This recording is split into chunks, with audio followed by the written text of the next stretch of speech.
Next फलंदाज मैदानावरती दाखल होईल. खरं तर शुक्ला यांच्या खात्यामध्ये देखील एक विकेट आलाय.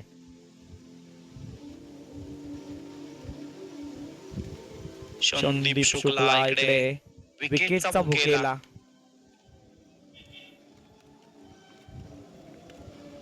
संदीप शुक्ला आणि विकेटचा भुकेला असं म्हटलं तर काही हरकत नाहीये.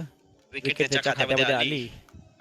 जो विकेट आपण घेताना त्याच्यानंतर जो कॉन्फिडन्स वाढत असतो, आत्मविश्वास वाढत असतो, त्या आत्मविश्वासाच्या जोरावरती आपण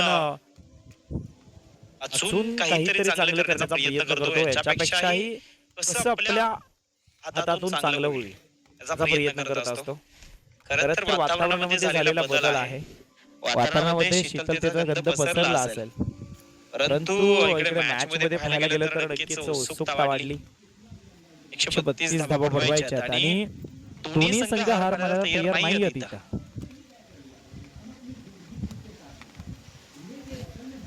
पीसीएमसी चॅलेंजर पुणे हा संघ आणि त्या संघाचे फॅन्स म्हणत असतील आमचा संघ जिंकू दे. इकडे मला वाटतंय नाशिक जिंकू दे. प्रेक्षकांना वाटतं की हा सामना टाय होऊ दे. सुपर ओव्हर आपल्याला पाहायला मिळू दे. हे देवा चांगल्या टप्प्यावरती चेंडू पडू दे आणि आमचा संघ जिंकू दे. यावेळी चांगल्या टप्प्यावरती चेंडू टाकला गेलाय आणि पाहायला गेलं तर पॉवर दाखवू शकलेले नाहीयेत नाशिक स्ट्रायकर. 7व्या षटकाला सुरुवात होते मैदानाच्या दिशेने प्रणव धनगर आलेत. संघाचं इकडे 7वं असेल वैयक्तिक मात्र दुसरं षटक.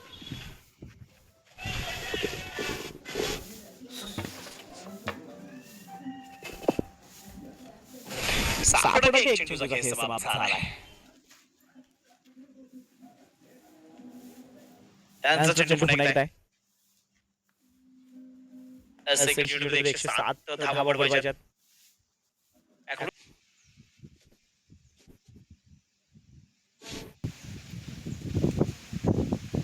यावेळी मात्र जसा आला तसा फेकून दिलाय. फाईल एक मोठी लाईन सीमा मारशी आपल्याकडे. काय कमालीचा फटका. 440 ओव्हर. पुन्हा एकदा दे दनादन. पुन्हा एकदा लॉंग लेग क्षेत्र निवडले आणि चेंडूला मात्र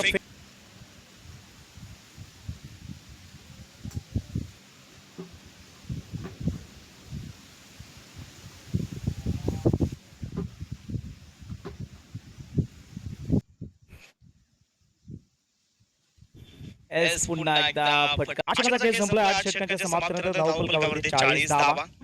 लॉस ऑफ 4 विकेट. 72 चेंडूमध्ये 92 धावा बनवायच्यात.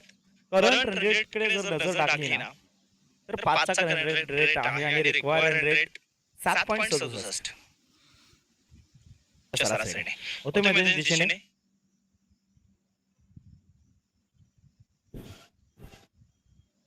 बॉल अँड रन्स मध्ये 20 अंतर आहे.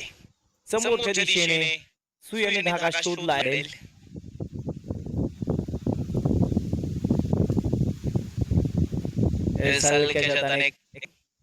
बाजारात काय विकते आणि शेतात काय विकते हे ज्याला समजलं ते नवीन घेऊन येतो. मी तर म्हणेन आयोजक कमिटीला तुम्ही इतिहास बनवलाय. तुम्ही इतिहासाचे साक्षीदार झालात. 64 मध्ये 84 बनवायच्या होत्या.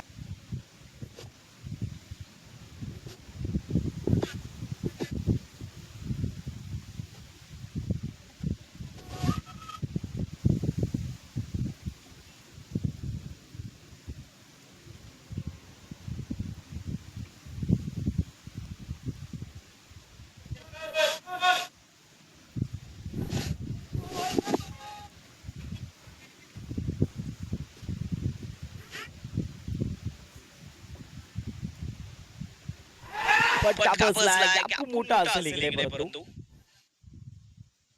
जर वाटलं की सिंगल डावी बरोबर 56 11 धाव संख्या आपण पाहू. समोरच्या आक्रमणावरती तुम्ही हरवू शकता. येणाऱ्या बलाढ्य संघाला तुम्ही सहजरित्या भारताने क्रिकेट खेळणं सोडून द्यावं. कारण भारत हा देश कधीही वर्ल्ड कप जिंकू शकत नाहीये. तर त्याच्यानंतर मेडाने काही क्वेश्चन कपिल देवला देखील विचारले होते. कपिल देवने सांगितलं मैं बोल के नहीं दिखाऊंगा, मैं करके दिखाऊंगा. 25 जून 1983 में कपिल देव ने पहली बार इंडिया को ओल्ड कप जिता के दिया। वहां पे ये भी देखने के लिए मिला कि जो कॉन्फिडन्स था कपिल देव का, त्याच्यातून हे पाहायला मिळते की 1983 साली कपिल देवने बोलून नाही तर करून दाखवलं. अनेक सामने आठवतात. 2 एप्रिल 2011 वेस्ट श्रीलंका संघाने भारतीय संघाला हलक्यात घेतला आणि महेंद्रसिंग धोनीच्या नेतृत्वाखाली भारतीय संघाने पाकिस्तान संघाला पराभूत. यावेळी जोरदार फटका मारण्याचा प्रयत्न, गॅप खूप मोठा असेल, क्षेत्ररक्षक तिकडे धावून गेले. पुन्हा एकदा हलक्या शतकाकडे आहे. जर अचूक टप्प्यावरती गोलंदाजी केली तर विजय निश्चित आहे. हाच तो टप्पा. यावरती पुन्हा एकदा डीप एक्स्ट्रा कव्हर क्षेत्रामध्ये या जेम्सने बरोबर गजब का बूम बूम. चौकाराबरोबर 76 आकड्यापर्यंत 86 आकड्यापर्यंत धावसंख्या पोहोचली. 38 मध्ये यावेळी पुन्हा एकदा बिग हिट. काय कमालीचा फटका. छत्रपती संभाजीनगरचा फेमस आहे क्रांती चौक. छत्रपती संभाजीनगरचा फेमस आहे क्रांती चौक. मोठा इशारा आहे.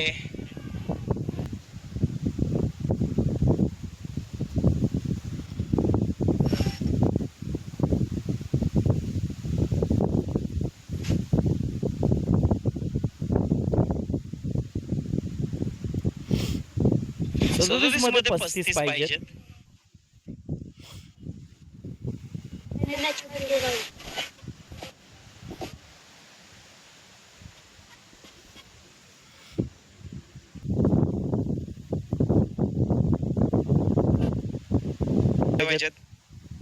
पाहायला गेलं तर कपिलने 33 चेंडूमध्ये 29 बनवले.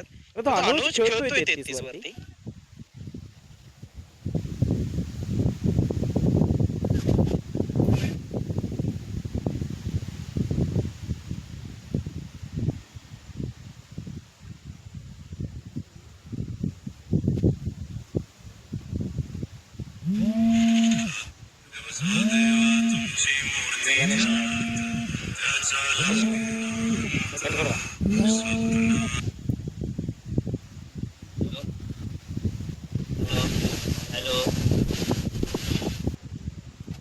टेकून बसलेले काय होतो सांग ना तुझे.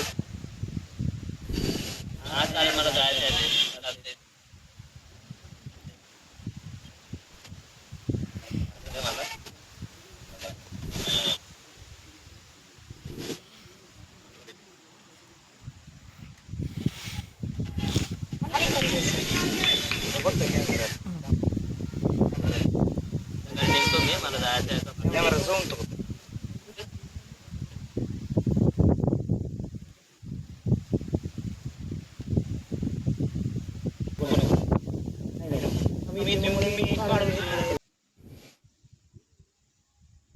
एस पुन्हा एकदा एक्स्ट्रा कव्हरच्या बोकडावरून.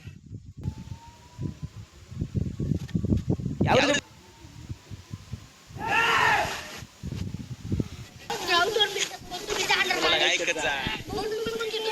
अजून एक मॅच आहे. बोल खूपच चांगली बॅटिंग करतोय कपिल.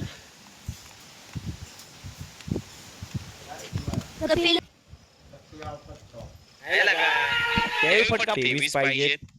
6वा गडी गमावलाय.